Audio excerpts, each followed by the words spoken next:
the question, what do you think about this new elementary particle found in Tevatron, which will be revolutionize physics, this heavenly particle? Thank you. Yeah, well, I'm skeptical about all three items, but no, I would say we're only at the beginning of exploring the universe. We're also only at the beginning of exploring God, and we're only at the beginning of exploring particles. So I've really, I've no information on any of those subjects. The gentleman over here. Hold on just 1 second. Thank you very much, Professor Dyson. Thank you for your passionate lecture. Appreciate it. I recently come across a very interesting article about the Dawkins that you mentioned in the interview. You said he's doing a lot of damage, and can you tell us why you said the statement? Yes, because Dawkins is saying to young people that you have to be an atheist if you want to be a scientist. Well, there's lots of young people who do not want to be atheists, who still would like to be scientists, and he's just turning them off. So I think that's extremely harmful. The gentleman over here, and right here. Yep. Dr. Dyson, can you address the controversy surrounding your views on global warming? And assuming that global warming is not primarily caused by man, but instead by nature, don't you feel nevertheless that something needs to be done to prevent impending catastrophe, flooding, and so on and so forth? And, Well, that's a huge question. I would say, first of all, I mean, I think we know very little about climate. And so it's not a question of knowing what to do and then deciding not to do it. The problem is we don't know what makes sense to do.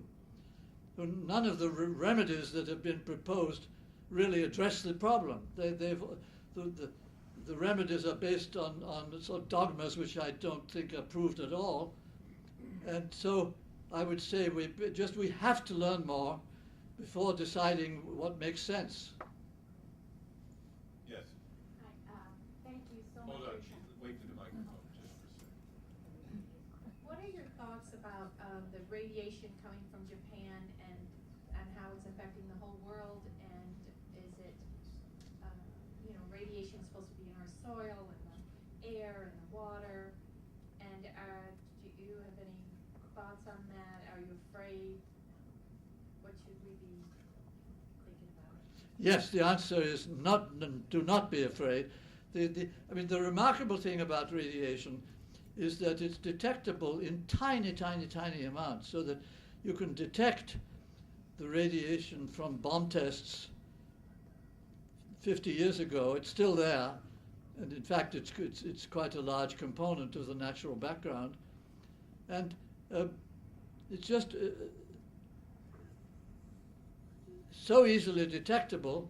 Therefore, everybody concentrates their attention on that. There are far worse things going on that we cannot detect, which nobody worries about. And I find it tragic in a way that all the television coverage of the disasters in Japan, they concentrate entirely on the nuclear reactors, and they say almost nothing about the tsunami. It was the tsunami that killed 20,000 people, not the reactors. The tsunamis killed 20,000 people, and the Japanese have done an amazing job pulling the society together and starting the recovery. That's never mentioned compared with this coverage of the radiation, which has not killed anybody. It's certainly a great nuisance, but it's far less of a problem than the tsunami itself. This gentleman and then that young lady.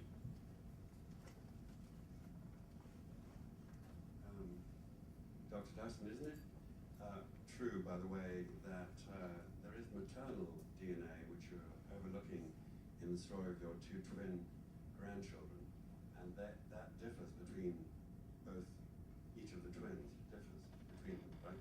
And secondly, could I ask, did you ever use your scientific knowledge and perceptions and intuition about the future to invest, and were you successful?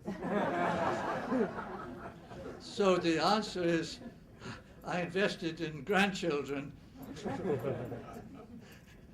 and not in stocks and shares, but I think it paid off. But and as to the first question, I didn't even know that there was any difference in maternal DNA. I'd have to check that. I wasn't aware of that. I'm just curious. I'm just learning now myself about what is needed to maintain the safety or moderate safety of any nuclear reactor out there. Not only has to be monitored to make sure it's working properly day to day, but so that the actual machinery doesn't rust or break down or wear and tear over time, which is a real issue over because it's going to last hypothetically for an extremely long period of time. And I was just wondering if the reactors you worked on 40 some odd years ago had that built into the scheme, as well as the worst case scenario if it were to explode, and if you have any advice as far as the building of nuclear reactors and to the safety of maintaining them over a long period of time, as well as in the present moment. No, I wouldn't try to advise anybody now. So I've been out of the business for about 50 years, but what I know for sure is that the fatal mistake which the industry made when they started building power reactors was to build submarine reactors. That the whole industry was started by Admiral Rickover building reactors for submarines for the United States Navy, and these reactors were wonderful for driving submarines. What you need, of course, if you want to be in a submarine is to be compact. So that he made them as compact as possible, which meant very high density of power. The power per cubic meter is extremely high. And that's exactly what you don't want for safety. So if you wanted to build safe reactors, we should have built reactors with very low power density, which you can easily do. Just make big concrete and graphite cores with a low power density. Then the whole problems become very much easier. But unfortunately, the momentum of Rickover's project was so strong, everybody slipped into his way of doing things. So all the existing reactors almost all over the world have followed that pattern. They just have this extremely high power density. That's what makes them so dangerous. We'll take just two more questions because Professor Dyson has a long way to travel. This young lady and that young lady. Same way, Tom. And do you have any good Feynman stories? Feynman stories. Oh, well, I don't think of one off the cuff. Well, I mean, all of them have been published anyway. So. May I tell you one story that Professor Dyson told me when I interviewed him many years ago? I asked him, of all the significant scientists with whom he worked, who did he believe had the real seed of genius? And he answered Feynman. Yeah, that's correct.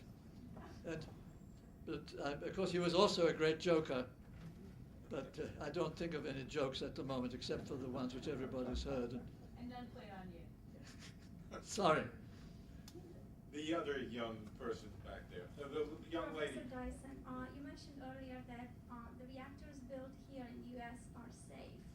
How safe are they? Like, let's say that we will have a calamity coming, God forbid, over us, something like type Japan. How safe these reactors would be?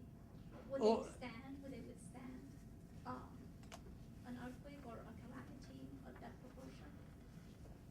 No, there's not. There's nothing that would be like the Japanese experience, because they don't significantly continue putting out energy after you switch them off. The problem in Japan was the afterheating. After the reactors were shut down, they continued to produce a lot of power. That's the result of this high power density. So our reactor was much lower power density, so that would not be a problem. Thank you for a wonderful talk. And now Professor Dyson has agreed to sit for a few minutes in the back.